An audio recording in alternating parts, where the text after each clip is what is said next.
നിങ്ങളുടെ പാസ്റ്റർ എല്ലാ ഞായറാഴ്ചയിലും നിങ്ങൾക്കറിയാവുന്ന കാര്യങ്ങൾ തന്നെയാണോ പ്രസംഗിക്കുന്നത്?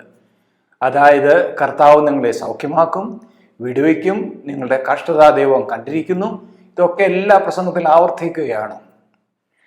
നിങ്ങൾക്കറിയാവുന്ന കാര്യങ്ങളല്ലേ ഇത് ആവർത്തിച്ച് കേൾക്കേണ്ട കാര്യമുണ്ടോ?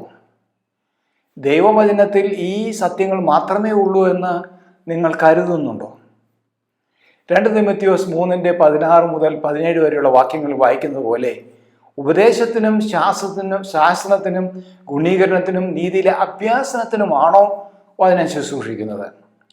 അതുപോലെ നിങ്ങളുടെ പാസ്റ്റർ നിങ്ങൾക്ക് പൂർണ്ണമായി അംഗീകരിക്കാൻ പറ്റാത്ത കാര്യങ്ങൾ പ്രസംഗമധ്യേ പ്രേരിപ്പിക്കാറുണ്ടോ?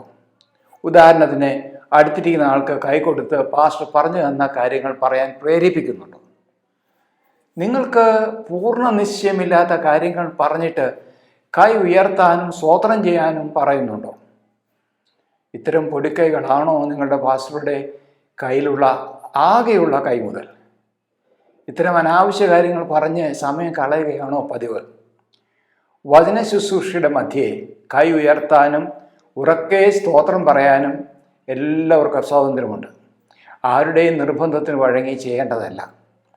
അങ്ങനെ ആരുടെയും നിർബന്ധത്തിന് വഴങ്ങി ചെയ്യുന്നതും ചെയ്യിപ്പിക്കുന്നതും ദൈവത്തിന് പ്രസാദമാണെന്ന് എനിക്ക് അഭിപ്രായമില്ല.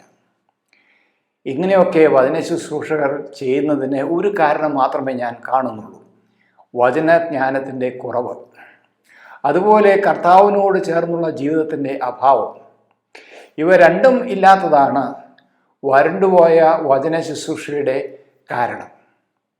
വരണ്ടുപോയ അറിവും അനുഭവവും മാത്രം കൈവലാകുമ്പോൾ ആണ് ഇത്തരം തന്ത്രങ്ങൾ ആവശ്യമായി വരുന്നത്. നിങ്ങളുടെ സ്വാതന്ത്ര്യത്തിൻ്റെയും ഇച്ഛാശക്തിയുടെയും മേൽ ആർക്കും അവകാശമില്ല. നിങ്ങൾക്ക് പോലും അതിൻ്റെ മേൽ പരിശുദ്ധാത്മാവിന് മാത്രമേ അവകാശമുള്ളൂ.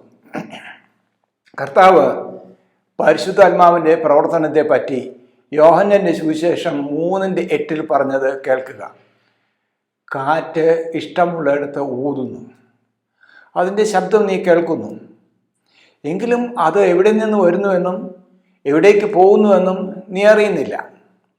ആത്മാവിനാൽ ജനിച്ചവനെല്ലാം അതുപോലെ ആകുന്നു എന്ന് ഉത്തരം പറഞ്ഞു. പരിശുദ്ധാത്മാവ് തന്ത്രങ്ങളുടെ ആത്മാവല്ല. പരിശുദ്ധാത്മാവിൻ്റെ അഭിഷക്തമായ ശുശ്രൂഷയിൽ എന്ത് നടക്കുമെന്ന് പ്രവചിക്കാനാവില്ല.